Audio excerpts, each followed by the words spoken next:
I'm Ismael. I'm from Guadalajara, Mexico. Good day to you all. As you all know, we have elections. I mean, the United States has elections here, but we just had our own in Mexico in July, and I'm going to talk a little bit about one of our clients. But a little bit before who we are, we're indatcom. We're a digital marketing agency based in Guadalajara, Mexico. We were founded in 2002. We have a strong technical and marketing background, so that's how we were able to mix a lot of things that helped us make our achievements. And we focus on 3 markets to our specialized divisions: politicals and governments, commercial brands, and we're missing a little bit line down there, media outlet. Okay, our client, Enrique Alfaro, he's in government and politics segment. He was a client of ours since early 2011, and we were in charge of all digital strategies concerning his campaign, even when he was in government as a municipal president in Tlajomulco. A little bit of numbers. Jalisco has 7.3 million people living there, and our electoral roll has 5.6 million. Facebook users in Jalisco, 1.9. And as a side note, the governor that was elected in 2006, he won with 1.1 million. So there was a big potential of reaching to our voters through Facebook and other social media platforms. Okay, here he is. He's 39 years old. He's got an extensive political career. He's not a traditional politician, as you can see. We had a small and young political party. And as you can see, he's bald, he's fat, strong-tempered. So they're not qualities that you would normally see in a politician, and that will help him win an election, as you would imagine. Now, here's our opponent. He's Aristoteles Sandoval. He's 30 years old. Actually, they were in the high school together. He's got a strong political party backing, the PRI, which has been in power on and off for probably 70 years in Mexico. He's good looking, and he's well groomed, as you can see. Some key points of electoral law in Mexico, which is very important to understand this, to see the effect of what happened. There's no independent candidates in Mexico. You're not able to compete as a candidate if you don't do it through a political party. So you have to be with a political party to compete. And access to media spending is controlled. So government assigns you how much TV spots you'll have, radio, print and all. But internet is not clearly defined by law. So it's an area, so that's the latitude that we had to do a lot of the things that we were able to do. And to top of that, the presidential several states and municipal at the same time.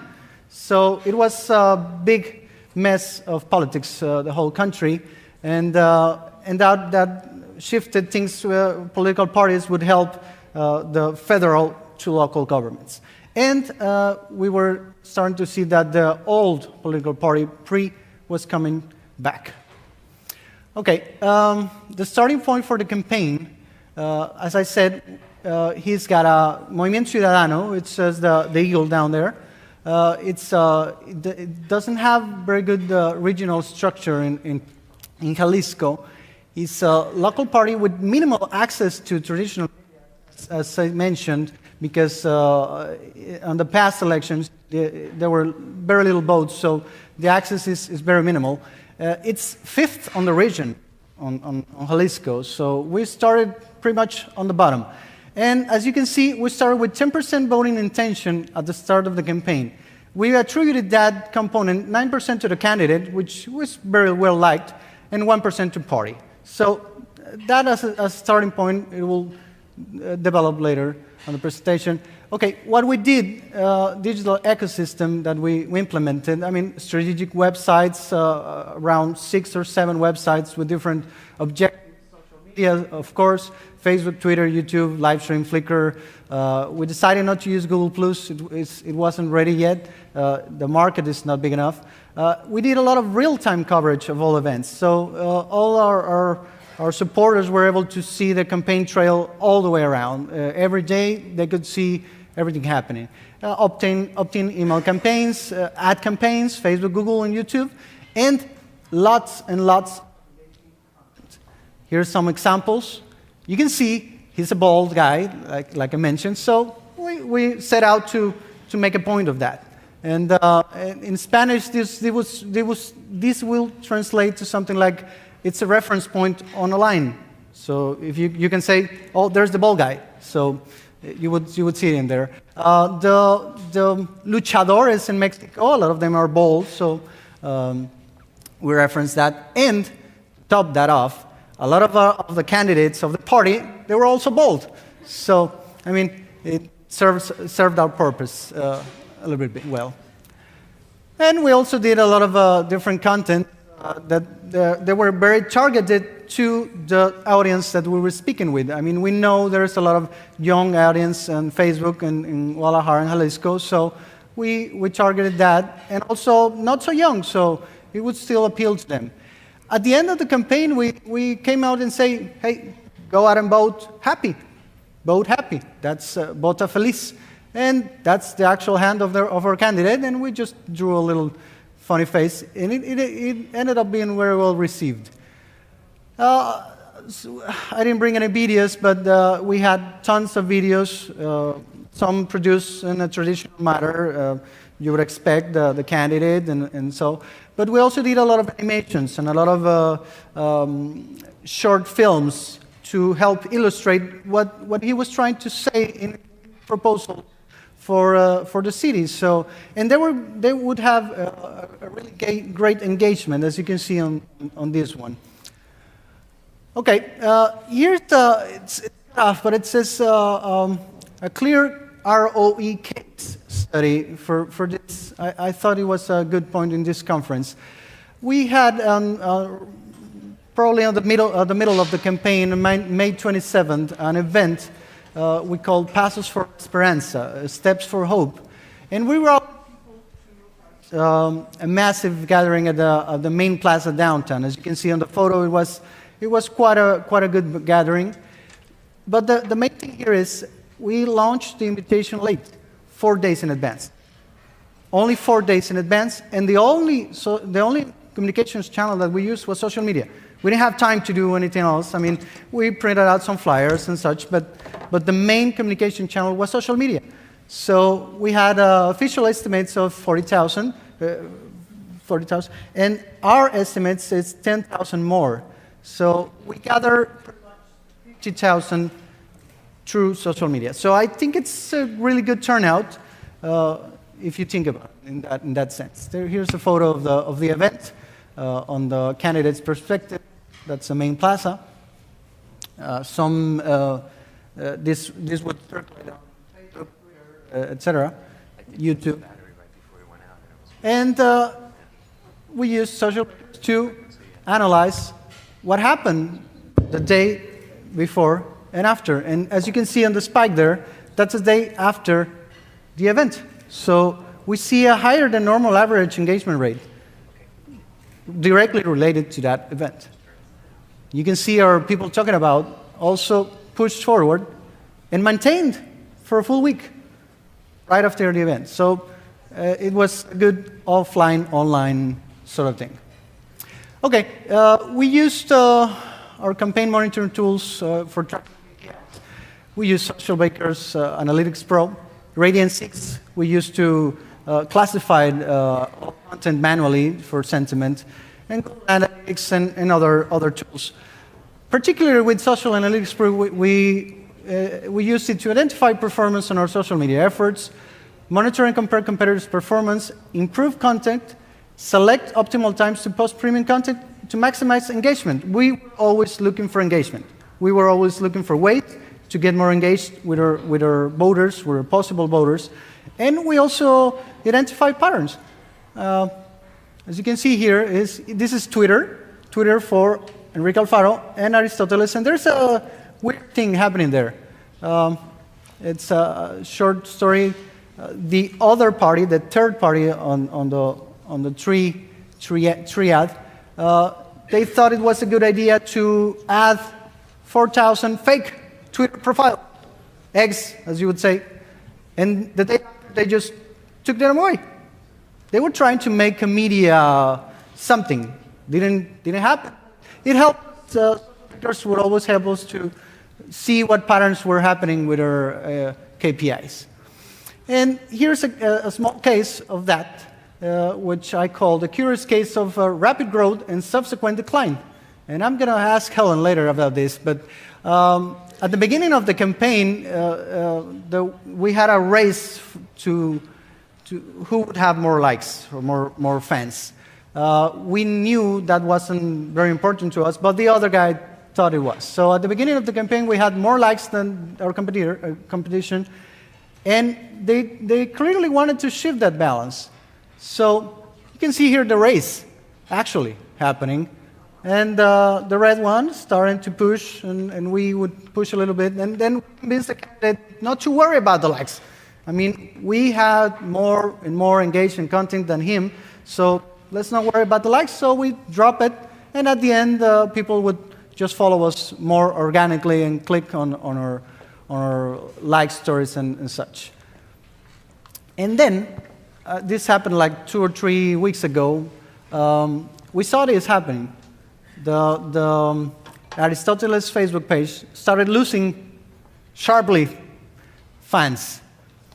And also the free area of Socialbakers, you can see he was the top loser of likes in the country for the last month.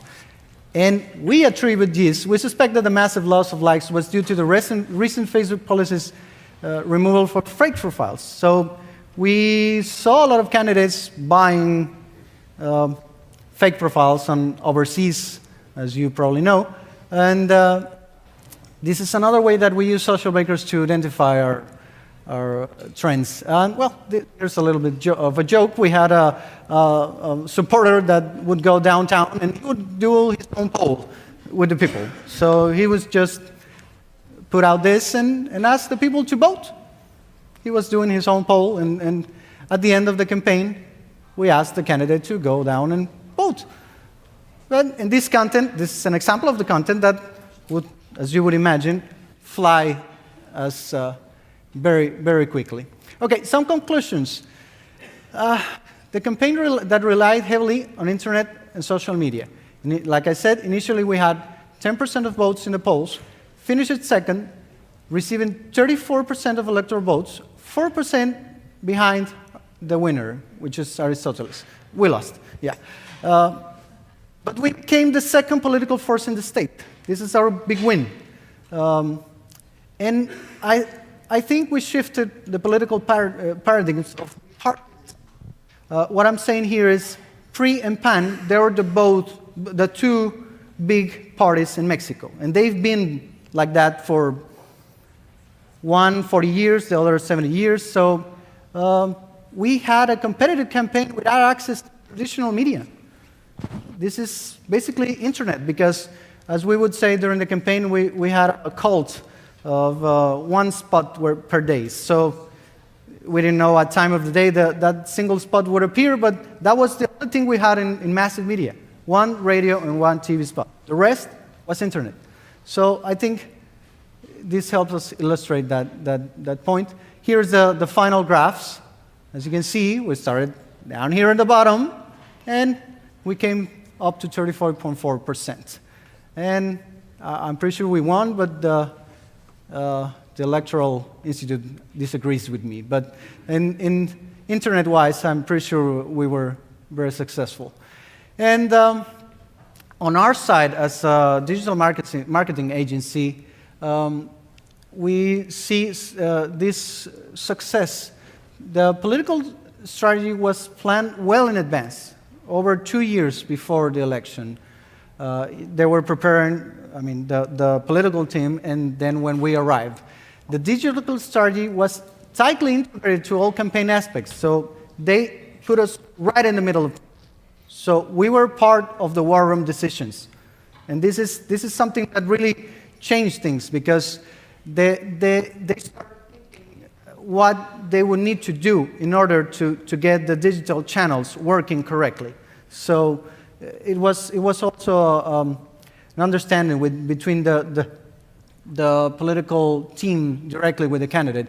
And the candidate and his team were willing to integrate digitally by engaging with users. What I mean here is Enrique had his BlackBerry all the day, and we would ask him to dedicate at least 15 to 30 minutes a day to answer some tweets.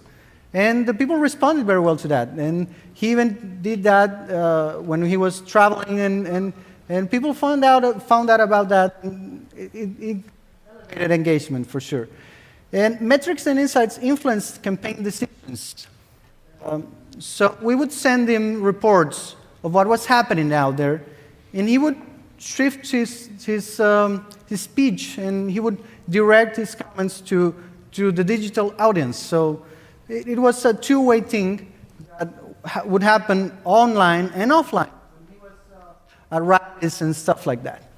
And it's not done here, but it says we had a great social media team. I mean, we had very diverse specialists all day working in different areas. So we were highly integrated for 3 to 6 months. And basically that's our comment. So the main points are that we had very little mass media. We had a lot of digital communications. And I think we got it here a case of possible social media to electoral votes turnout. So that's the presentation. Thank you very much.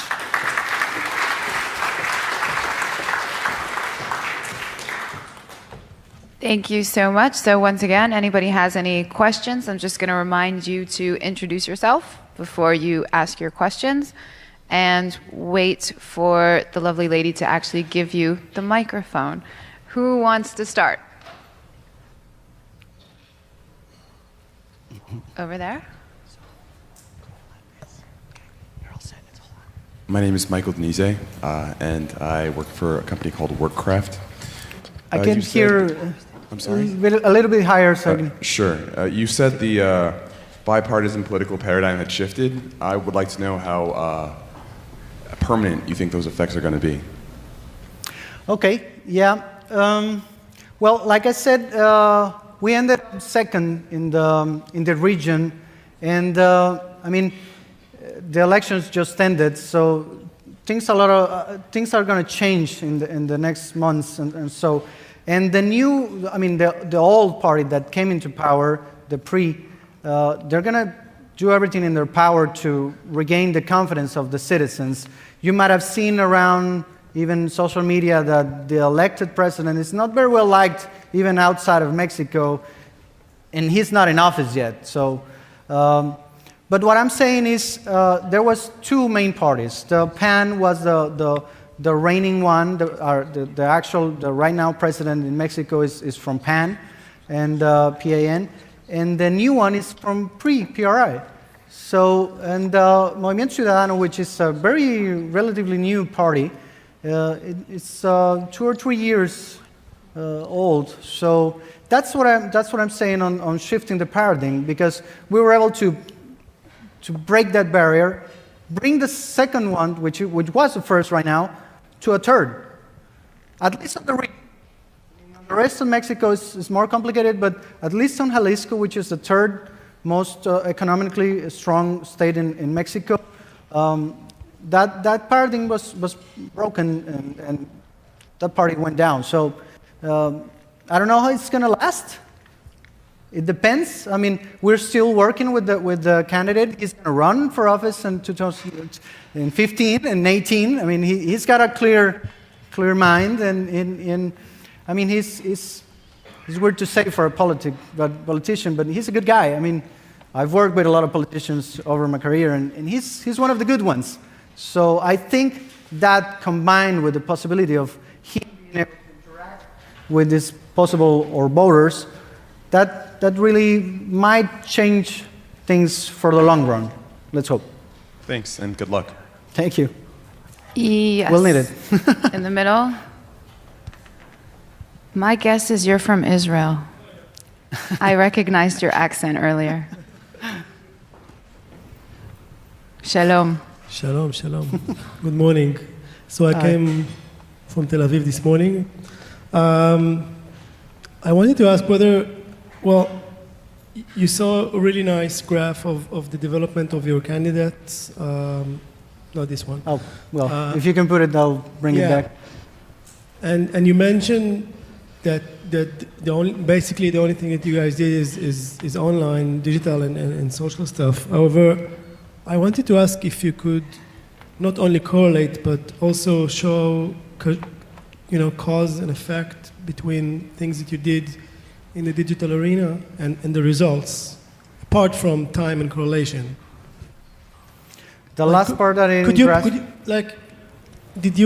Were you able to prove that what you guys did on the digital was the reason for what happened?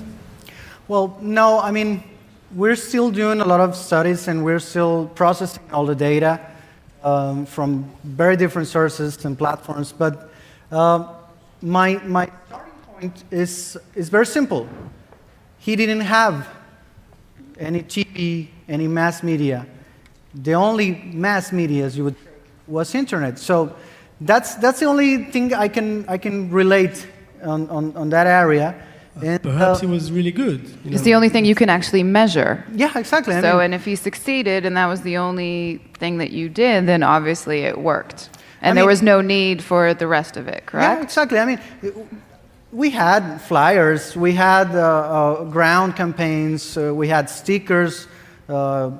We would see on the middle of the city that he was the candidate with most stickers on the back of the cars. And I mean, it wasn't the only thing, but it was on the sense of mass media, where we compared to TV, print, radio. These were his channels, as you would say. We became his TV, his radio, and such. I have a question about that. Does that make the campaign a lot more cheaper? Yeah, for sure. How much cheaper? No, but I mean, the spending on TV is regulated by the federal government. So even if the candidate would have access to that, which the other one had, they don't control it. They would receive a specific amount depending on the electoral votes they got on the previous elections. So it's not directly compared in that sense. Okay. But I'm pretty sure that we spent 1/4 of what the other candidates spent in digital, specifically in digital. So I'm pretty sure that even with them pouring money and money and money on Facebook ads and Google ads, and they would do a dirty campaign, and they would build fake sites which depict the candidate in manners that weren't true to confuse the audience, and they would pour the money and digital on that. That was their route. They didn't do it on engagement content because people didn't want to engage with that candidate. I mean, they saw it very far away. They saw him as a candidate that would bring a watch that costed 2 years' salary for normal people in Jalisco. So they would see a candidate that's probably gonna like Romney. I'm in the States, so I don't want to. I don't want to get into trouble. I want to get out of the country, so I don't want to get into trouble. But yeah, but I mean, to a conclusion of that is that that's our relation. We knew we didn't have this, but we had this, and we ended up with that. So 1 + 1 maybe. No. One last question. Yeah, I didn't let you ask earlier, so yeah, back to you. She's coming over.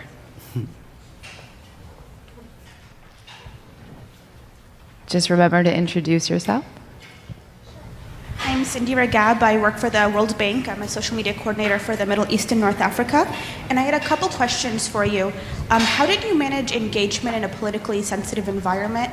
Because I know in that type of environment, sometimes clear responses, but you also want to respond promptly to people. And how do you manage the type of politically charged content and comments that come from people? And then the other question is, how did you reach the whole spectrum of the population? Because generally, you get much more engagement from young and wealthy users. Yeah, very good two questions. The first one is we had a team that were dedicated to monitor every tweet, every mention, every comment, every inbox, and we would try to respond to most of them.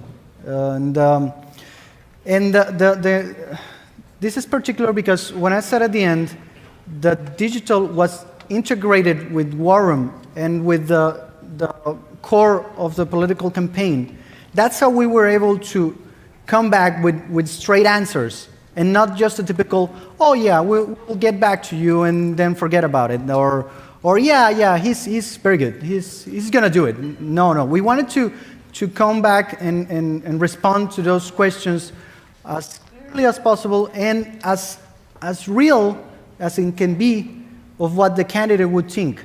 So since his team, his communications teams, we were part of that. It's a 360 communications team. They're highly creative, highly precise on what the region and the country needs. So even if the candidate wouldn't reply to us, the team would pretty much have the answer because we tried to get everything down so all of the team knew what was happening, where we were going. So basically I would say that having a way to get that response back and send it to the user in a promptly manner, that's probably one of the main things. And the second one, if you can remind me? How you reached the whole spectrum of the population. Yeah, well, the internet penetration in Mexico, it's about 30-some%. So, and as you would imagine, in urban areas is way higher. But in the state, Jalisco is one of the states with higher penetration. So I think we're about 36%. So I'm pretty sure we reached all of the spectrum. Facebook, Google, ads, not just content, not just community management, not just social media.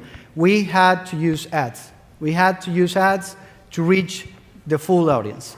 So we knew we had to run different types of ads, the branding types, which we tried to do the less.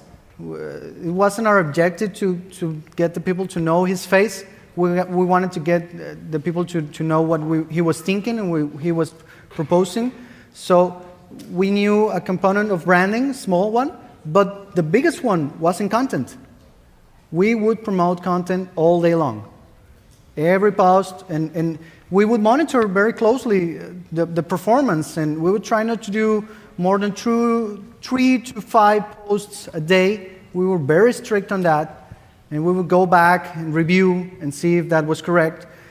And in the end, there's 3 days before the election day, the government, they sanctioned you and they say you can't do anything else. So 3 days before, you have to shut your mouth.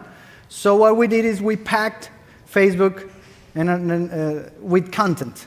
We posted like 120 posts in a single day because we had backlog of content that we hadn't been able to put out. And people reacted. The last day, if you see the graph, is spiking crazy. They were sharing everything. We asked the people to do that. Hey, we can't do campaign anymore, so help us do it. And I mean, the beginning of the campaign, I mean, that's on the political side, but the candidates started saying, help me. That was the motto. We started the campaign saying, we need your help. And a big help me. That was the slogan at the beginning. So all throughout the campaign, we were asking people to get involved, to help engage. So to reach the rest of the audience, ads. Content, amplified with ads, for sure. Ismael, I want to thank you for helping us understand what you do and how to use the social media for political campaigns as well. Thank you very much. Thank you.